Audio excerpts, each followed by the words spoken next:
ఓం నమ శివాయ. శ్రీ గురుభ్యో నమ. శ్రీ మాత్రే నమ.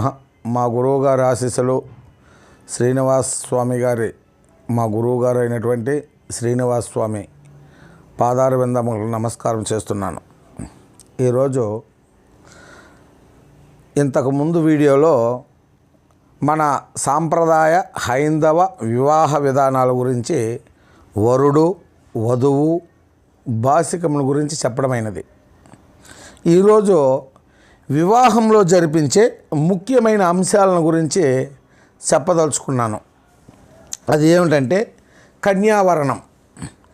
కన్యావరణం అంటే పూర్వకాలంలో వరుని తండ్రి తన కుమారుకి తగిన కన్యని వెతకమని 4 దిక్కులకు 4 పెద్దలను పంపేవారు. పంపితే 4 పెద్దలు 4 దిక్కులను వెతికి కుమారుడికి సరిపడా వధువుని వెతికి ఇరువురికి నచ్చితే తాంబూలం ఇచ్చి ఓకే చేసుకునేవాళ్ళు. అమ్మాయి తండ్రి అంగీకరించగా అప్పుడే వధువు చేతికి కంకణం కట్టి కూడా వచ్చేవాళ్ళు పూర్వకాలాల్లో. ఇప్పుడు ఈ జనరేషన్లో అలాంటివేమీ జరగటం లేదు. పూర్వకాలంలో మన పెద్దలు చేసే పని కన్యావరణానికి దానికి అర్థం. రెండోది పెళ్లి చూపులు.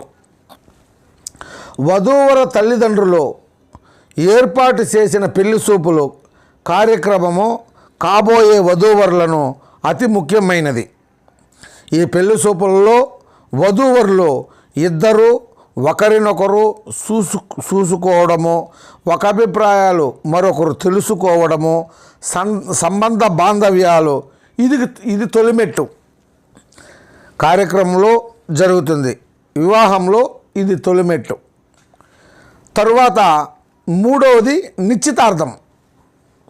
వధూవరులు ఒకరినొకరు నచ్చి తల్లిదండ్రులు కట్న కానుకలు, ఆభరణాలు మొదలగునవి విషయాలను మాట్లాడుకొని తరువాత ఒక మంచి రోజున నిర్ణయిస్తారు. ఆ మంచి రోజున పురోహితుని పిలిపించి బంధుమిత్రులకు ఆహ్వానం పెట్టి అందరి సమక్షంలో ఈ పెళ్లి ముహూర్తాన్ని లగ్నపత్రికని పత్రికలు కొట్టేదానికి లగ్నం నిర్ణయిస్తారు. దీన్ని నిశ్చితార్థము అని అంటారు.